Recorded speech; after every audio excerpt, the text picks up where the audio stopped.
Hello there, it's me, Sari, here again, and today I'm here to give you a quick tip on how to store your stamps.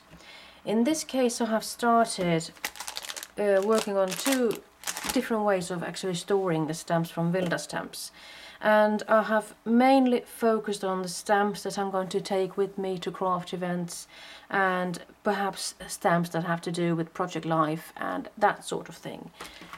Most of my Vilda stamps I store in these. These are called stuff tainers, and they are sort of in A4 size, perhaps a little bit bigger, and they come in three different heights. This is the thinnest one, and in this case you can actually store your easy mounted rubber stamps in this, and you can see all your stamps really nicely and clearly.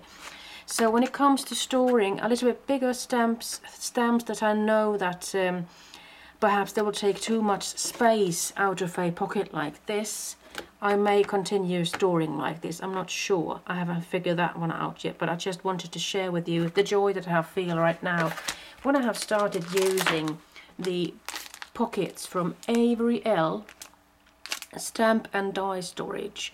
It was actually Jennifer,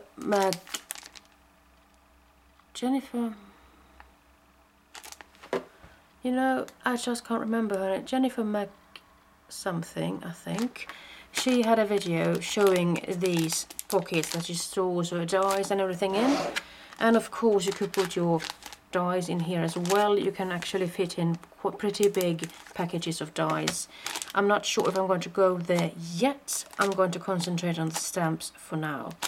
But these are pretty big pockets. They are of quite good a material, and what I did for these stamps is that I cut a piece of paper that would fit this pocket nicely, and then I took a piece of plastic that I cut twice the size as the paper in itself, just in order to both have something to cling the stamps on and some kind of a protective sheet, and also to make it easier to just put this into the pocket, because otherwise if I wouldn't have had the overcoat of plastic, the stamps would have been clinging onto this plastic when I take them up and down.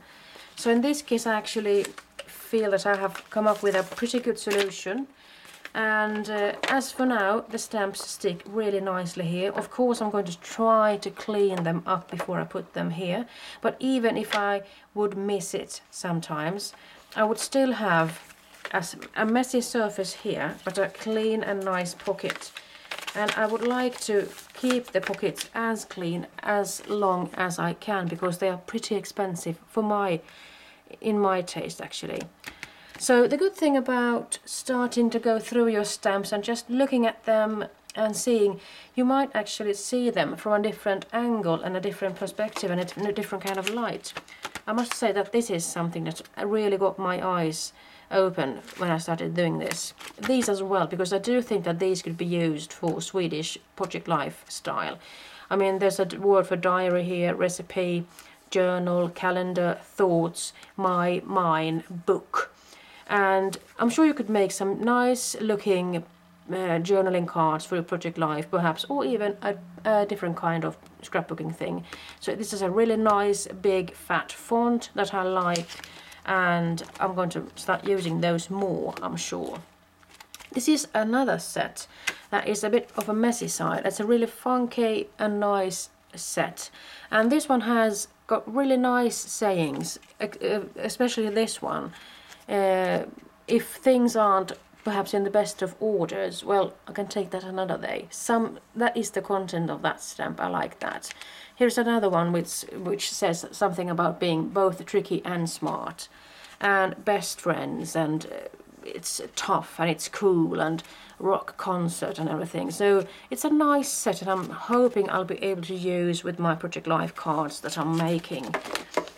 And I also stamped the inches stamps and a couple of ticket stamps there, and they are stored really nicely here. And here are a couple of text stamps that I'm thinking that these might come in handy when I'm doing some kind of scrapping like that.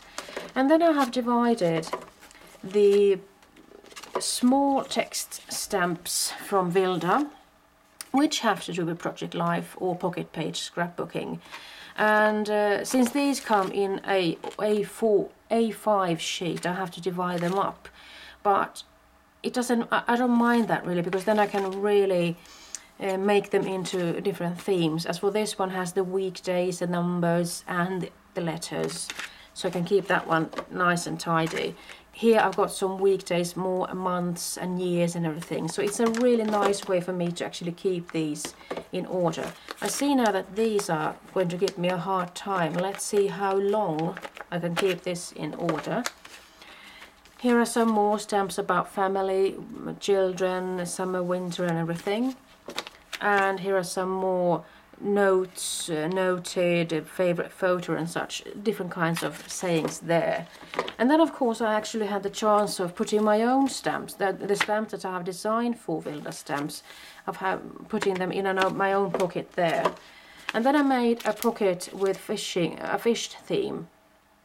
These are really nice fishes. And this is actually a stamp that I have designed for Vilda Stamps. It's a fish-looking word collage stamp there. And I like the other fish as well. They are really funky. And then I decided on actually just gathering up my other stamps that I have designed for Vilda Stamps. Here is the Christmas kit, another Christmas kit. Perhaps they aren't in the perfect order, but I just decided on putting them like so. And here's another one with just congrats things in order. And if I would make more of those, I could actually just continue stamping here and putting them in these pockets. And before I sign off, I'm just going to give you a hint, heads up, there are coming more stamps that I have designed for Vilda Stamps, both in Swedish, Finnish, English. Some of them are Swedish and they are meant for the Project Life or the pocket page scrapbooking, and there are lots of more nice stamps to come. So I can't wait to be able to show you those stamps and the things that I've started making with them. So that's the story about stamps from Vilda Stamps. I hope you are inspired to do something similar like to this. And let me just finish things off by saying, why did I choose to change the storage system? Well, let me say, if I'm going to go to a crafts event, my table space isn't going to be any bigger than this perhaps. I feel that these take too much of my craft space. And not just that, you have to open it up and really flex it out like that. So I think for craft events this system takes too much space, but if I'm storing these in a long drawer like this or a deep drawer, I can actually fit in quite a few stamps. So in this case or that case, I'm really happy about this system. So you see, I haven't really decided on what to do with all the stamps, but I'm definitely going to keep these stamps in this kind of order. So I hope I've helped you instead of just making you go even crazier than before. All right, bye bye.